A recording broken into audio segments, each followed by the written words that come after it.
Today, we're putting the entire circus on trial. We're diving into the wackiest, most messed up courtroom drama you've ever seen. Because we're asking the big question, what if the characters from the Amazing Digital Circus actually got charged for their crimes? First up, we're talking trespassing and unlawful entry. This is all about going where you shouldn't, sneaking into places you don't own or weren't invited to. And who you ask is the master of this digital invasion. You know it, you love him, or maybe you just tolerate him because he's kind of funny. It's Jax. She still thinks this is a dream. Oh yeah, our favorite purple rabbit has a bad habit of just being places he shouldn't be. Remember him casually strolling into other characters' rooms, spying on what they're doing, checking out their stuff? That, my friends, is a clear violation of personal space. We saw him do it, creeping around. For continually invading privacy and entering rooms without permission, Jax is definitely getting hit with charges here. But wait, someone else tried to trespass in a big way. Remember Pomni's desperate search for the exit? She found those doors.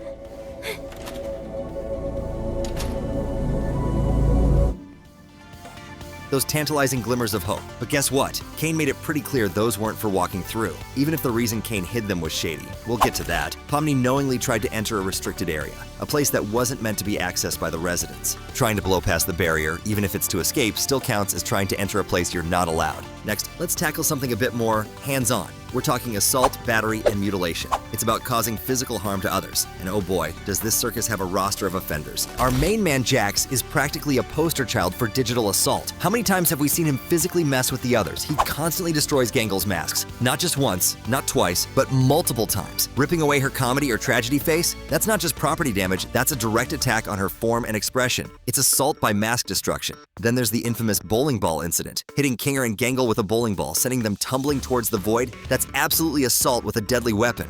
And let's not forget him kicking and destroying the poor bowling pin glowings. Aggression towards NPCs counts too. He even straight up attacks the gummy crocodile bandit with a boot. And the vacuum cleaner incident, sucking up that little ghost NPC, that poor spectral dude was just minding his own business, explaining stuff, and bam! Absorbed. That's assault and potential unlawful imprisonment of a spirit. Oh, and remember when he accidentally dropped Ragatha into the deep fryer, claiming it was an accident when the oil would cause severe burns? Yeah, the court ain't buying that. That's a clear case of aggravated assault. And don't even get me started on him using Pomni as a bridge, not caring she was suffering. That edges into torture, but the physical act of forcing her into that position is assault.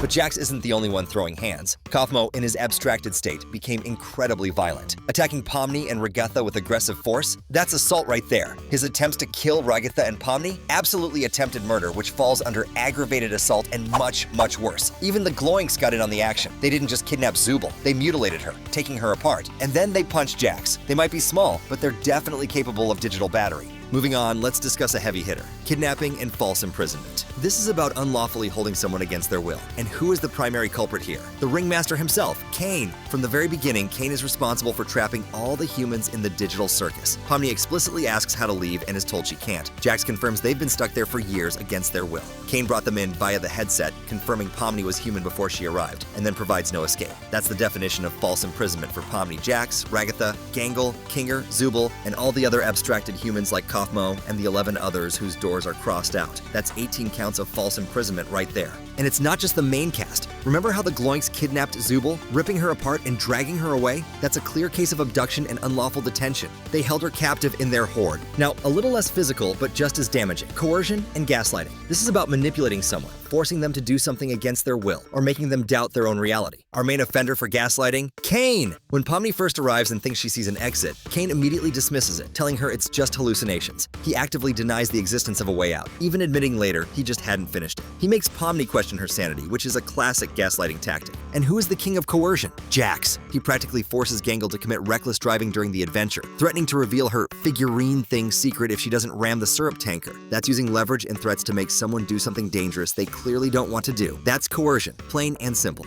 Speaking of dangerous actions, let's talk about negligence and reckless endangerment. This covers actions, or lack thereof, that put others at significant risk of harm. Kane is huge here. His entire circus is a death trap. Flying flower pots nearly decapitating Pomni, glitched structures, fragile floors, unstable objects, trick doors that punch you or drop you into the void with no warning. These aren't just quirks, they are severe safety hazards. Running a dangerous operation without proper warnings or safety measures is pure negligence. He doesn't care if they fall into the void during his messed up adventures. And remember when the circus circus was exploding and Kane was completely oblivious, eating at the restaurant? That's a failure to monitor and maintain his own environment, leading to massive endangerment. Pomni even gets a touch of this. While trying to get back to the map, her driving of the war rig was reckless. While it did save an NPC, it was still incredibly dangerous driving in that situation. Jax contributes too, forcing Gangle to ram the syrup tanker while Pomni was still on board. That's directly endangering not one but two people just for the epic factor. How about theft and property destruction? Taking things that aren't yours or breaking stuff. We've got a few culprits. The Gloinks, those sticky little menaces, stole tons of items from the main hall like cheeses, decorations, whatever they could get their little hands on. Jax is a serial property destroyer, specifically targeting Gangle's masks repeatedly. He also destroyed the bowling sign during his assault on the bowling pins. Kaufmo, in his abstracted rampage, destroyed hallways and other areas of the circus environment. And let's not forget Pomni, right at the start. In her initial panic, she accidentally broke Gangle's comedy mask. While accidental, you break it, you buy it. That's accidental property destruction. Okay, taking a darker turn now. Animal abuse. Even in the digital world, sentient beings that resemble animals deserve rights. Kane appears to keep monkeys imprisoned, seemingly just for his amusement. Keeping sentient creatures captive and not caring for their well-being simply for fun? That absolutely fits the bill for animal abuse. Kaufmo, in his abstracted state, is also seen interacting violently with what appears to be a monkey, which could be interpreted as abuse or even homicide depending on the monkey's sentience level and outcome. Now let's talk about the really heavy stuff. War crimes and genocide. This is the most severe category, dealing with mass harm and atrocities. The Gloink Queen had ambitions to dominate the entire digital world and turn everyone into Gloinks. While she didn't succeed, attempting to forcibly assimilate or destroy other populations based on their nature could be seen as aspiring to commit war crimes or even a form of digital genocide. And then there's the Fudge. This character was directly involved in a past event described as a genocide by Ragatha. He was responsible for that widespread destruction and death. While he seemed remorseful at one point, he was later complicit, with Jax's help, in another potential genocide by having the Candy Kingdom gate left open for the Fudge flow. That's two genocides associated with this one character. And since we just mentioned him, Jax is complicit in that second potential genocide. By leaving the gate open, knowing the Fudge's past actions and intentions, he enabled the catastrophe. That makes him an accomplice to genocide, which is a horrific crime.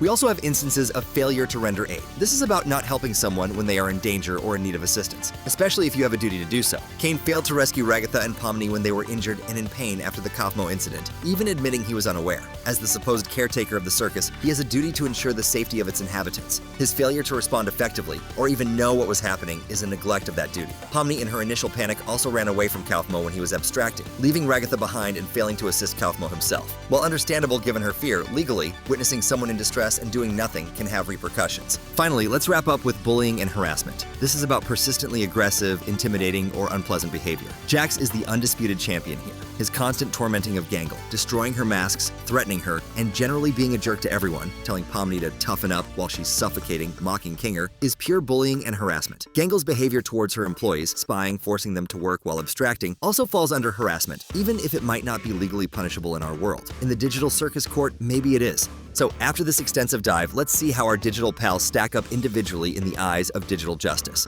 Remember, these are hypothetical charges based on their actions in the show. Kane is looking at a maximum sentence. His list of crimes is long and severe. We've got negligence, running a death trap circus, trick doors, ignoring explosions, abstracteds falling into void, generally unsafe environment, on multiple counts: kidnapping and false imprisonment for trapping 18 humans here and lying about the exit, gaslighting for making Pomni doubt the exit, torture via his horrible adventures, animal abuse for imprisoning the monkeys, failure to render aid when Ragatha and Pomni were injured. He deserves fines, circus closure, twice, a restraining order from Pomni, 80 years in prison, and the death penalty for homicide and torture. Kane is going down. Jax is a menace. He is facing charges for trespassing and harassment for sneaking into rooms, property destruction for smashing Gangle's masks multiple times, and the bowling sign, bullying for his relentless torment of Gangle and others, assault for the bowling ball incident, double count, attacking the gummy crocodile, sucking up the ghost, attempting to deep fry Ragatha, and general physical aggression, torture for using Pomni as a bridge, coercion for forcing Gangle to drive recklessly, illegal possession of weapons if we count that boot, or anything else he might have hidden, and the big one, accomplice to genocide for helping the Fudge. He'll have to pay for Gangle's masks, do community service, 85 years in prison, a whopping $2,200 in fine, and the death penalty. Yikes, Jax. Our main character isn't immune. Pomni has a few charges too. Property destruction for accidentally breaking Gangle's mask early on, trespassing for trying to access the exit doors, failure to render aid, and potential complicity for running away from abstracted Kaufmo instead of helping Ragatha or Kaufmo. And the dark one, negligent homicide against the Fudge. Even though he revived, he was dead for a moment. She deserves to pay for Gangle's mask and 23 years in prison. Kaufmo's tricky because he was abstracted, potentially not in control. But if we hold him accountable for his actions while abstracted, he's looking at serious time. Aggression towards Pomni and Ragatha. Attempted murder, twice, against Ragatha and Pomni. Property destruction for the damage during his rampage. Animal abuse for attacking the monkey. Assault against the Gloink Queen. He deserves $50,000 in fines, 2 life sentences, 8 years in prison, and a death penalty. It's a harsh sentence, especially given his state, but those actions were severe. Sweet Gangle isn't completely innocent. Her one stated crime is reckless driving in episode 2 when coerced by Jax. She has to serve 4 years in prison for essentially valuing her secret over others' safety in that moment. Also, her harassment of employees, spying, forcing them to work, could be added depending on the court's interpretation of workplace laws in the digital circus. The Gloinks are definitely criminals. Theft for stealing from the main hall, mutilation of Zubul, kidnapping Zubul, assault for punching Jax. This gives them 28 years in prison, plus a life sentence for leaving Zubul in such a state. Oof! As the leader, the Gloink Queen is responsible for the Gloinks' actions and her own. War crimes for attempting to dominate and assimilate the digital world. Cannibalism for that one scene. This doles out a death penalty, 20 years in prison, and being dethroned. A fitting end for a tyrannical ruler. The Fudge is responsible for genocide, described clearly by Ragatha, and then complicit in another potential one with Jax. This gives him 2 death sentences. Who do you think got off too lightly? Who got too harsh a sentence, especially considering the messed up nature of the circus itself? Does being abstracted excuse your crimes? Let me know in the comments down below.